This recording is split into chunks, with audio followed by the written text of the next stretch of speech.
Good evening and welcome back to Cecilia.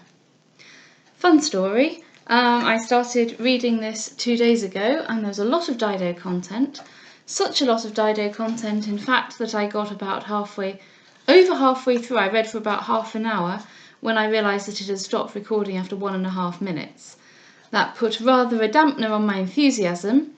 And I also, second funny story, have a sore throat and a bit of a cough. And I didn't really feel like repeating the whole thing over again that evening. So I am going to try and do better this time, and I apologise in advance if there is any coughing. At least you could say I've done a warm-up. Chapter 6. A Disturbance. This matter being settled at breakfast, Cecilia, having but 1 day more to spend in London, knew not how to let it pass without taking leave of Henrietta, though she chose not again to expose herself to the forward insinuations of her mother. She sent her, therefore, a short note, begging to see her at Lady Margaret's, and acquainting her that the next day she was going out of town. Henrietta returned the following answer. To Miss Beverley. Madam, my mother is gone to market, and I must not go out without her leave. I have run to the door at every knock this whole week in hopes you were coming, and my heart has jumped at every coach that has gone through the street. Dearest lady, why did you tell me you would come? I should not have thought of such a great honour if you had not put it in my head. And now I've got the use of a room where I can often be alone for 2 or 3 hours together. And so I shall this morning, if it was possible my dear Miss Beverley should come. But I don't mean to be teasing, and I would not be impertinent or encroaching for all the world. But only the thing is, I have a great deal to say to you, and if you was not so rich a lady and so much above me, I am sure I should love you better than anybody in the whole world, almost. And now I dare say I shan't see you at all, for it rains very hard, and my mother, I know, will be sadly angry if I ask to go in a coach. Oh dear, I don't know what I can do, for it will half break my heart if my dear Miss Beverley should go out of town and I not see her. I am, madam, with the greatest respectfulness, your most humble servant, Henrietta Belfield. This artless remonstrance, joined to the intelligence that she could see her alone, made Cecilia instantly order a chair, and go herself to Portland Street, for she found by this letter there was much doubt if she could otherwise see her, and the earnestness of Henrietta made her now not endure to disappoint her. She has much, cried she, to say to me, and I will no longer refuse to hear her. She shall unbosom to me her gentle heart, for we have now nothing to fear from each other. She promises herself pleasure from the communication, and doubtless it must be some relief to her. Oh, were there any friendly bosom in which I myself confide! Happier Henrietta, less fearful of thy pride, less tenacious of thy dignity, thy sorrows at least seek the consolation of sympathy. Mine, alas, fettered by prudence, must fly it. She was shown into the parlour, which she had the pleasure to find empty, and in an instant the warm-hearted Henrietta was in her arms. This is sweet of you indeed, cried she, for I did not know how to ask it, though it rained so hard I could not have walked to you, and I don't know what I should have done if you had gone away and quite forgot me. She then took her into the back parlour, which she said they had lately hired, and as it was made but little use of, she had it almost entirely to herself. There had passed a sad scene, she told her, at the meeting with her brother. Though now they were a little more comfortable, yet her mother, she was sure, would never be at rest till he got some higher way of life. And indeed I have some hopes, she continued, that we shall be able by and by to do something better for him, for he has got one friend in the world yet, thank God, and such a noble friend. Indeed, I believe he can do whatever he pleases for him. That is, I believe if he was to ask anything for him, nobody would deny him. And this is what I wanted to talk to you about. Cecilia, who doubted not but that she meant Delvile, scarce knew how to press the subject, though she came with no other view. Henrietta, however, too eager to want solicitation, went on. But the question is, whether we shall be able to prevail upon my brother to accept anything, for he grows more and more unwilling to be obliged, and the reason is, that being poor, he is afraid, I believe, people should think he wants to beg of them, though if they knew him as well as I do, they would not think that long, for I am sure he would a great deal rather be starved to death.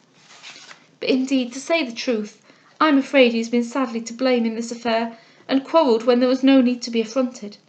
For I have seen a gentleman who knows a great deal better than my brother what people should do, and he says he took everything wrong that was done all the time he was at Lord Van Elt's." "And how does this gentleman know it?" "Oh, because he went himself to inquire about it, for he knows Lord Van Elt very well, and it was by his means my brother came acquainted with him. And this gentleman would not have wished my brother to be used ill any more than I should myself, so I am sure I may believe what he says. But my poor brother, not being a lord himself, thought everybody meant to be rude to him, and because he knew he was poor, he suspected they all behaved disrespectfully to him. But this gentleman gave me his word that everybody liked him and esteemed him, and if he would not have been so suspicious, they would have all done anything for him in the world." "You know this gentleman very well, then?" "Oh no, madam," she answered hastily. "I don't know him at all. He only comes here to see my brother. It would be very impertinent for me to call him an acquaintance of mine." "Was it before your brother, then, he held this conversation with you?" "Oh no. My brother would have been affronted with him too if he had. But he called here to inquire for him at the time when he was lost to us, and my mother quite went down upon her knees to him to beg him to go to Lord Van Elt's and make excuses for him, if he had not behaved properly. But if my brother was to know this, he could hardly speak to her again. So when this gentleman came next, I begged him not to mention it, for my brother happened to be out, and so I saw him alone." "And did he stay with you long?" "No, ma'am, a very short time indeed. But I asked him questions all the while, and kept her as long as I could, that I might hear all he had to say about my brother." "Have you never seen him since?"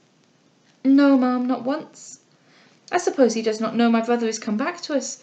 Perhaps when he does he will call." "Do you wish him to call?" "Me?" cried she, blushing. "A little.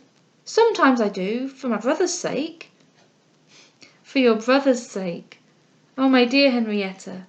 But tell me, or don't tell me if you'd rather not, did I not once see you kissing a letter? Perhaps it was from this same noble friend." "It was not a letter, madam," said she, looking down. "It was only the cover of one to my brother." "The cover of a letter only, and that to your brother? Is it possible you could so much value it? Ah, madam, you who are always used to the good and the wise, who see no other sort of people but those in high life, you can have no notion how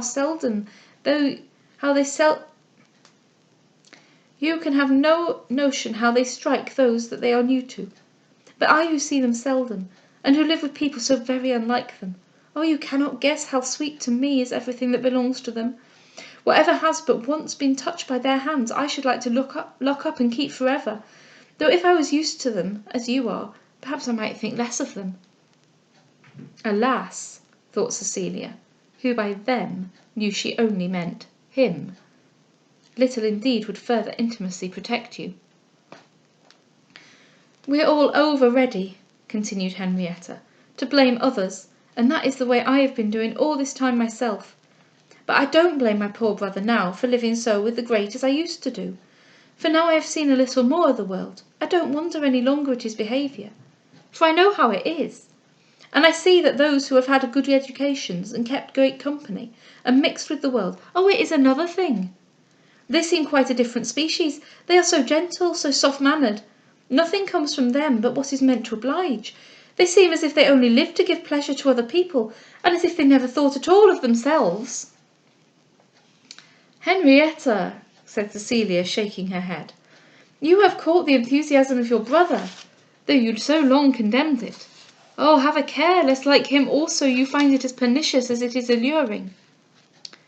"There is no danger for me, madam," answered she, "for the people I so much admire are quite out of my reach. I hardly ever even see them, and perhaps it may so happen I may see them no more." "The people," said Cecilia, smiling, "are there then many you so much distinguish?" "Oh no, indeed," cried she eagerly, "there is only one. There are only a few." She checked herself and stopped.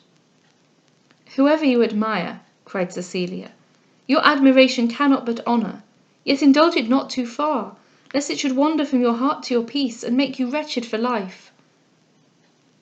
"Ah, madam, I see you know who is the particular person I was thinking of, but indeed you are quite mistaken if you suppose anything bad of me." "Bad of you!" cried Cecilia, embracing her. "I scarce think so well of any one." "But I mean, madam, if you think I forget he is so much above me. But indeed I never do, for I only admire him for his goodness to my brother, and never think of him at all, but just by way of comparing him sometimes to the other people I see, because he makes me hate them so that I wish I was never to see them again." "His acquaintance, then," said Cecilia, "has done you but an ill office, and happy it would be for you could you forget you had ever made it." "Oh, I shall never do that, for the more I think of him, the more I am out of humour with everybody else. Oh, Miss Beverley, we have had a sad acquaintance indeed. I'm sure I don't wonder my brother was so ashamed of them. They are all so rude, and so free, and put one so out of countenance. Oh, how different is the person you are thinking of! He would not distress anybody or make one ashamed for all the world. You only are like him, always gentle, always obliging. Sometimes I think you must be his sister. Once, too, I heard, but that was contradicted."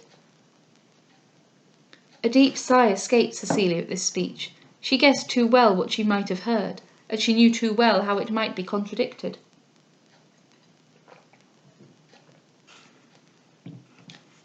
"Surely you cannot be unhappy, Miss Beverley?" said Henrietta, with a look of mingled surprise and concern. "I have much, I own," cried Cecilia, assuming more cheerfulness, "to be thankful for, and I endeavour not to forget it." "Oh, how often do I think," cried Henrietta, "that you, madam, are the happiest person in the world, with everything at your own disposal, with everybody in love with you, with all the money that you can wish for, and so much sweetness that nobody can envy you it, with power to keep just what company you please, and everybody proud to be one of the number. Oh, if I could choose who I would be, I would sooner say Miss Beverley than any princess in the world." "Ah," thought Cecilia, "if such is my situation, how cruel that by one dreadful blow all its happiness should be thrown away." "Were I a rich lady like you," continued Henrietta, "and quite in my own power, then indeed I might soon think of nothing but those people that I admire, and that makes me often wonder that you, madam, who are just such another as himself, but then indeed you may see so many of the same sort that just this one may not so much strike you, and for that reason I hope with all my heart that he will never be married as long as he lives, for as he must take some lady in just such high life as his own, I should always be afraid that she would never love him as she ought to do." "He need not now be single," thought Cecilia, were that all he had cause to apprehend. "I often think," added Henrietta, "that the rich would be as much happier for marrying the poor as the poor for marrying the rich, for then they would take somebody that would try to deserve their kindness, and now they only take those that know they have a right to it. Often and often have I thought so about this very gentleman, and sometimes when I have been in his company, and seen his civility and his sweetness, I have fancied I was rich and grand myself, and it has quite gone out of my head that I was nothing but poor Henrietta Belfield." "Did he then," cried Cecilia, a little alarmed, "ever seek to ingratiate himself into your favour?" "No, never.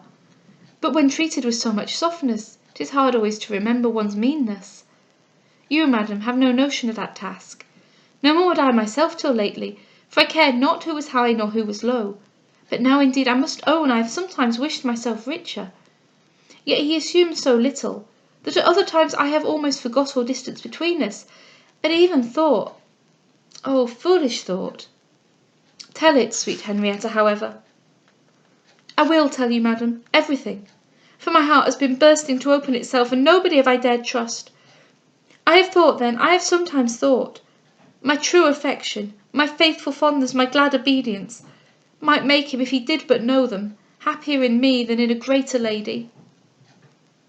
"Indeed," cried Cecilia, extremely affected by this plaintive tenderness, "I believe it, and were I him, I could not, I think, hesitate a moment in my choice." Henrietta now, hearing her mother coming in, made a sign to her to be silent, but Mrs Belfield had not been an instant in the passage before a thundering knocking at the street door occasioned it to be instantly reopened. A servant then inquired if Mrs Belfield was at home, and being answered by herself in the affirmative, a chair was brought into the house.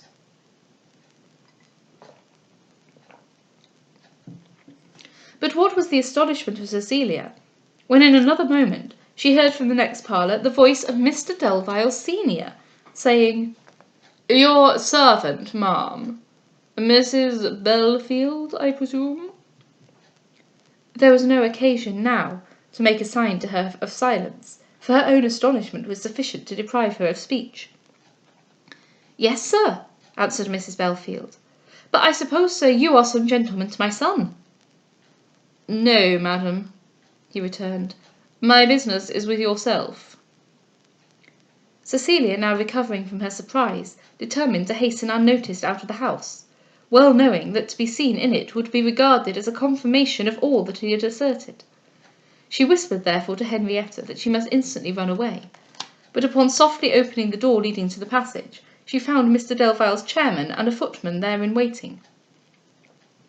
She closed it again, irresolute what to do, but after a little deliberation she concluded to outstay him, as she was known to all his servants, who would not fail to mention seeing her, and a retreat so private was worse than any other risk.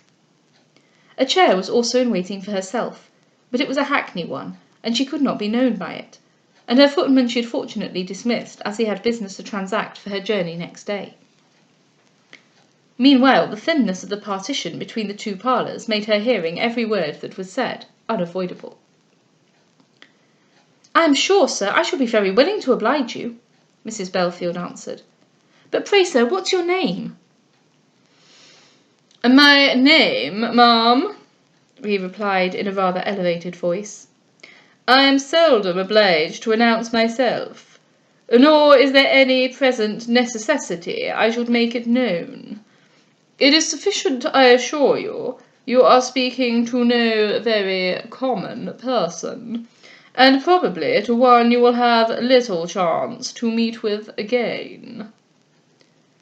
"But how can I tell your business, sir, if I don't so much as know your name?" "My business, madam, I mean to tell myself. Your affair is only to hear it.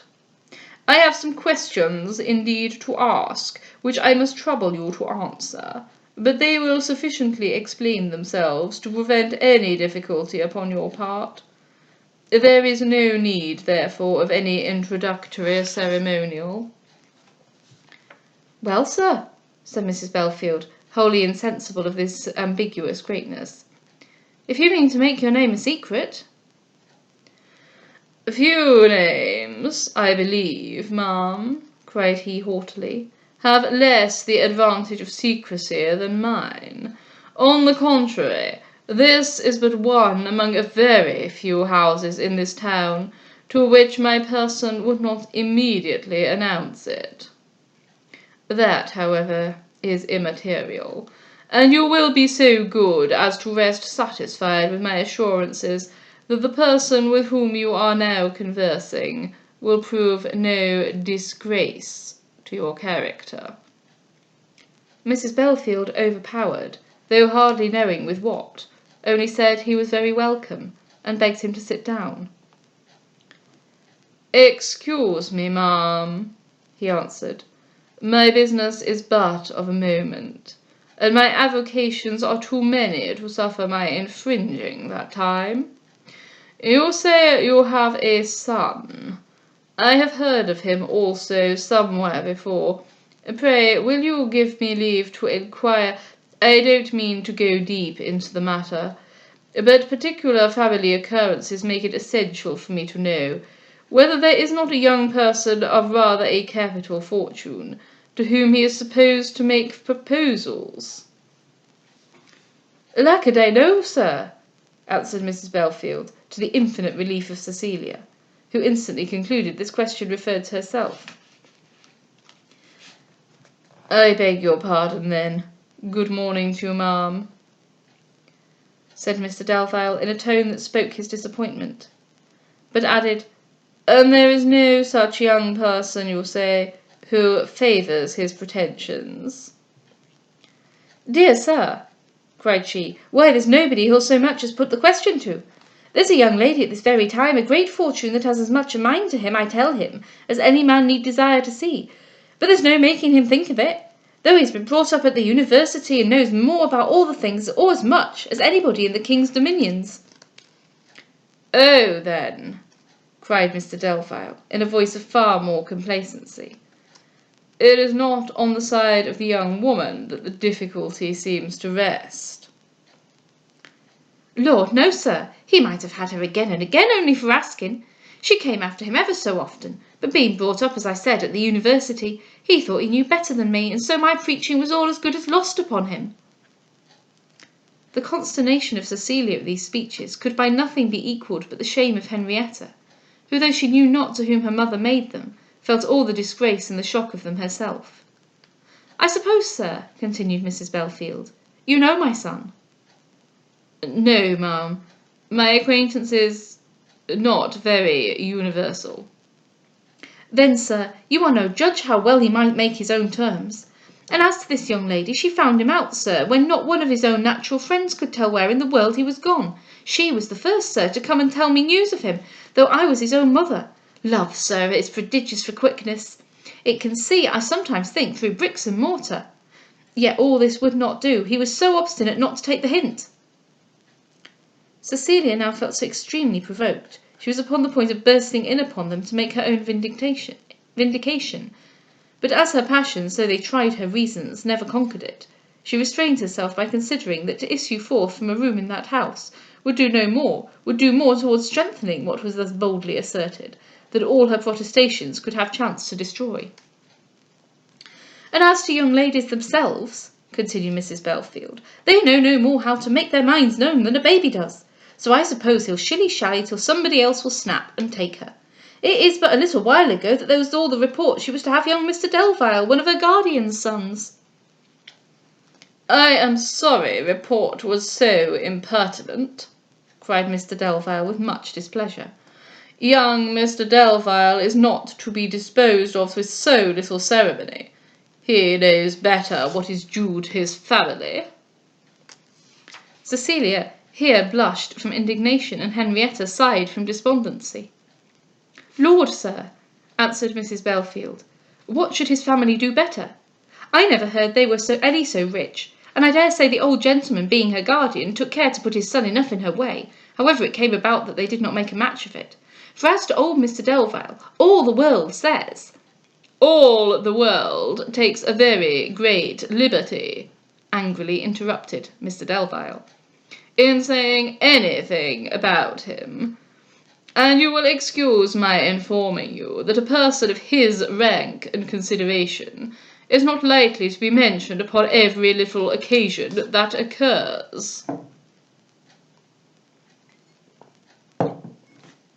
"Lord, sir," cried Mrs. Belfield, somewhat surprised at this unexpected prohibition, "I don't care for my part if I never mention the old gentleman's name again. I never heard any good of him in my life, for they say he's as proud as Lucifer, and nobody knows what it's of, for they say," cried he, firing with rage, "and who are they? Be so good as to inform me that." "Lord, everybody, sir. It's his common character."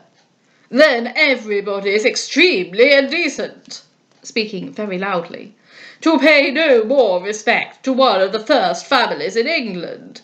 It is a licentiousness that ought by no means to be suffered with impunity."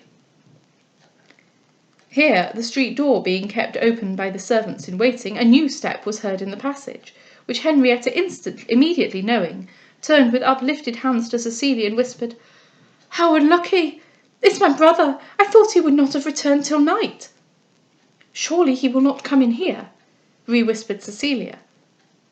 But at the same moment he opened the door and entered the room.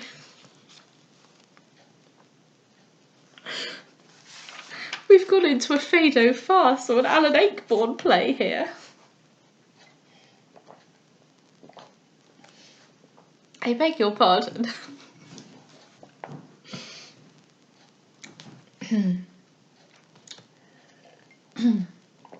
Right. But at the same moment he opened the door and entered the room. He was immediately beginning an apology, and starting back, but Henrietta, catching him by the arm, told him in a low voice that she had made use of his room because she had thought him engaged for the day, but begged him to keep still and quiet, as the least noise would discover them. Belfield then stopped, but the embarrassment of Cecilia was extreme. To find herself in his room after the speeches she had heard from his mother, and to continue with him in it by connivance, when she knew she had been represented as quite at his service, distressed and provoked her immeasurably, and she felt very angry with Henrietta for not sooner informing her whose apartment she had borrowed. Yet now to remove and to be seen was not to be thought of. She kept therefore fixed to her seat, though changing colour every moment from the variety of her emotions. During this painful interruption she lost Mrs. Belfield's next answer, and another speech or two from Mr. Delvile, to whose own passion and loudness was owing Belfield's entering his room unheard.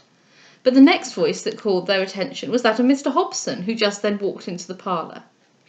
"Why, what's to do here?" cried he facetiously. "Nothing but chairs and livery servants. Why, ma'am, what is this, your rout day?" "Sir, your most humble servant. I ask pardon, but I did not know you at first. But come, suppose we were all to sit down. Sitting's as cheap as standing, and what I say is this: when a man's tired, it's more agreeable." "Have you anything further, ma'am," said Mr. Delvile with great solemnity, "to communicate to me?" "No, sir," said Mrs. Belfield rather angrily. "It's no business of mine to be communicating myself to a gentleman that I don't know the name of. Why, Mr. Hobson, how come you to know the gentleman?" "To know me?" repeated Mr. Delvile scornfully.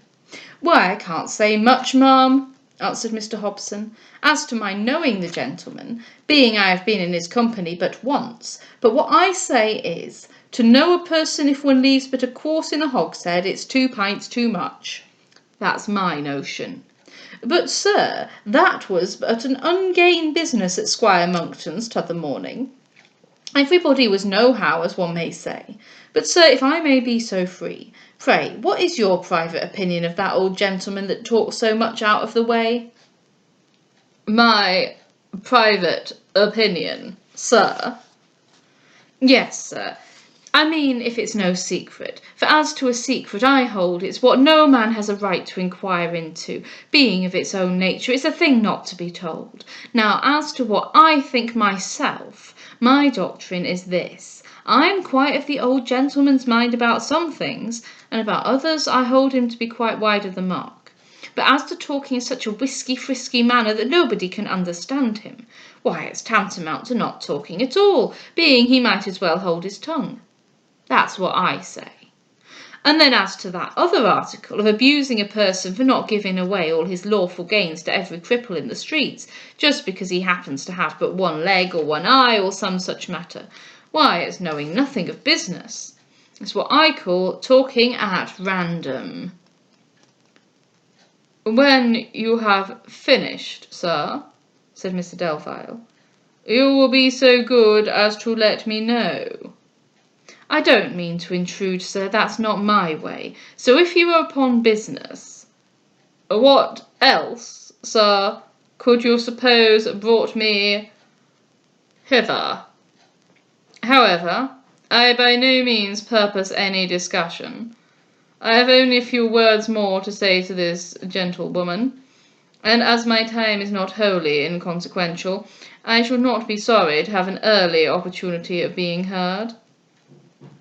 "I shall leave you with the lady directly, sir, for I know business better than to interrupt it.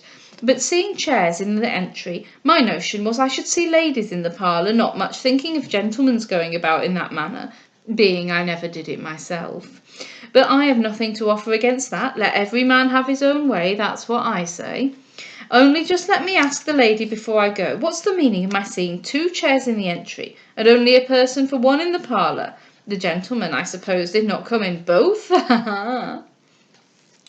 Why, now you put me in mind," said Mrs. Belfield. "I saw a chair as soon as I come in, and I was just going to say, 'Who's here?' when this gentleman's coming put it out of my head." "Why, this is what I call hocus-pocus work," said Mr. Hobson. "But I shall make free to ask the chairman who they are waiting for." Mrs. Belfield, however, anticipated him, for running into the passage, she angrily called out, "What do you do here, misters? Do you only come to be let out of the rain? I'll have no stand-up made in my entry, I can tell you." "We are waiting for the lady," cried one of them. Waiting for a fiddlestick, said Mrs. Belfield. Here's no lady here, nor no company. So if you think I'll have my entry filled up by two hulking fellows for nothing, I shall show you the difference. One's dirt enough of one's own, without taking people out of the streets to help one. Who do you think's to clean up after you? That's no business of ours. The lady bid us wait, answered the man. Cecilia, at this dispute, could with pleasure have cast herself out of the window to avoid being discovered, but all plan of escape was too late. Mrs. Belfield called aloud for her daughter, and then returning to the front parlour, said, I'll soon know if there's company come to my house without my knowing it, and opened a door leading to the next room. Cecilia, who had hitherto sat fixed to her chair, now hastily arose, but in a confusion too cruel for speech. Belfield, wondering even at his own situation, and equally concerned and surprised at her evident distress, had himself the feeling of a culprit, though without the least knowledge of any cause. And Henrietta, terrified at the prospect of her mother's anger, retreated as much as possible out of sight. Such was the situation of the discovered, abashed, perplexed, and embarrassed, while that of the discoverers, far different, was bold, delighted, and triumphant. So, cried Mrs. Belfield, why, here's Miss Beverley, in my son's back room, winking at Mr. Delvile. Why, here's a lady, sure enough, said Mr. Hobson, and just where she should be, and that is with a gentleman. Ha! That's the right way, according to my notion. That's the true maxim for living agreeable. I came to see Miss Belfield, cried Cecilia, endeavouring but vainly to speak with composure, and she brought me into this room. I am but this moment, cried Belfield with eagerness, returned home, and unfortunately broke into the room from total ignorance of the honour which Miss Beverley did my sister. These speeches, though both literally true, sounded in the circumstances which brought them out so much as mere excuses, that while Mr. Delvile haughtily marked his incredulity by a motion of his chin, Mrs. Belfield continued winking at him most significantly, and Mr. Hobson, with still less ceremony, laughed aloud. I have nothing more, ma'am, said Mr. Delvile to Mrs. Belfield, to enquire, for the few doubts with which I came to this house are now entirely satisfied. Good morning to you, ma'am. Give me leave, sir, said Cecilia, advancing with more spirit, to explain, in presence of those who can best testify my veracity, the real circumstances. I would by no means occasion you such unnecessary trouble, ma'am, answered he, with an air at once exulting and pompous. The situation in which I see you abundantly satisfies my curiosity, and saves me from the apprehension I was under of being again convicted of a mistake. He then made her a stiff bow, and went to his chair. Cecilia, colouring deeply at this contemptuous treatment, coldly took leave of Henrietta, and curtsying to Mrs. Belfield, hastened into the passage to get into her own. Henrietta was too much intimidated to speak, and Belfield was too delicate to follow her. Mr. Hobson only said, The young lady seems quite dashed, but Mrs. Belfield pursued her with entreaties she would stay. She was too angry, however, to make any answer, but by a distant bow of the head, and left the house with a resolution little short of a vow never again to enter it. Her reflections upon this unfortunate visit were bitter beyond measure. The situation in which she had been surprised, clandestinely concealed with only Belfield and his sister, joined to the positive assertions of her partiality for him made by his mother, could not to Mr. Delvile but appear marks irrefragable that his charge in his former conversation was rather mild than overstrained, and that the connection he had mentioned, for whatever motives denied, was incontestably formed. The apparent conviction of this part of the accusation might also authorize, to one but too happy in believing ill of her, an implicit faith in that which regarded her having run out her fortune. His determination not to hear her showed the inflexibility of his character, and it was evident, notwithstanding his parading pretensions of wishing her welfare, that his inordinate pride was inflamed at the very supposition he could be mistaken or deceived for a moment. Even Delvile himself, if gone abroad, might now hear this account with exaggerations that would baffle all his confidence. His mother, too, greatly as she esteemed and loved her, might have the matter so represented as to stagger her good opinion. These were thoughts the most afflicting she could harbour, though their probability was such that to banish them was impossible. To apply again to Mr Delvile to hear her vindication was to subject herself to insolence, and almost to court indignity. She disdained even to write to him, since his behaviour called for resentment, not concession. And such an eagerness to be heard, in opposition to all discouragement, would be practising a meanness that would almost merit repulsion.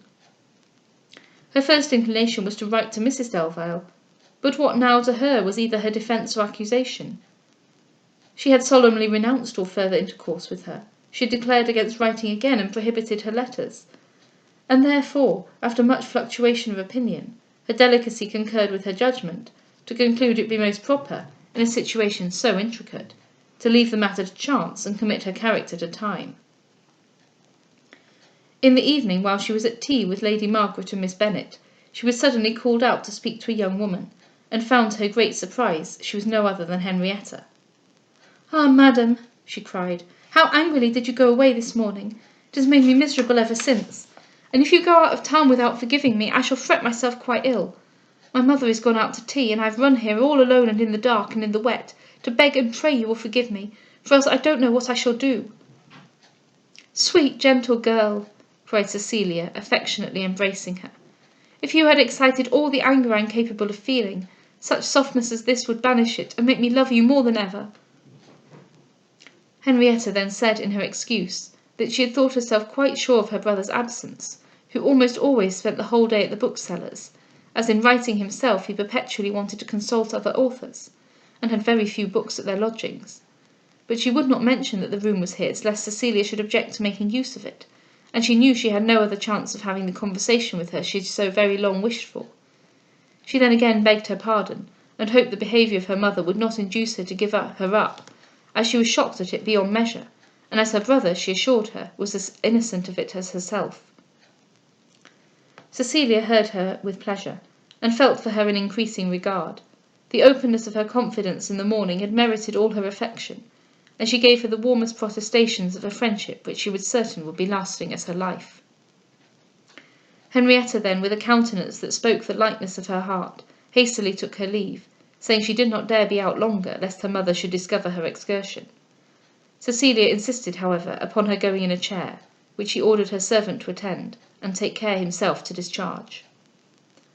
This visit, joined to the tender and unreserved conversation of the morning, gave Cecilia the strongest desire to invite her to her house in the country.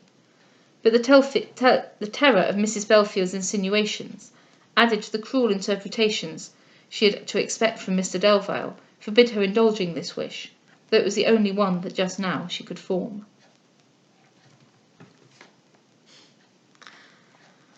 Well, got to the end of the chapter.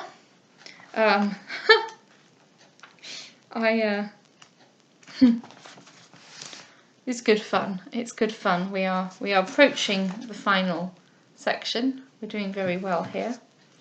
And I will wish you good night.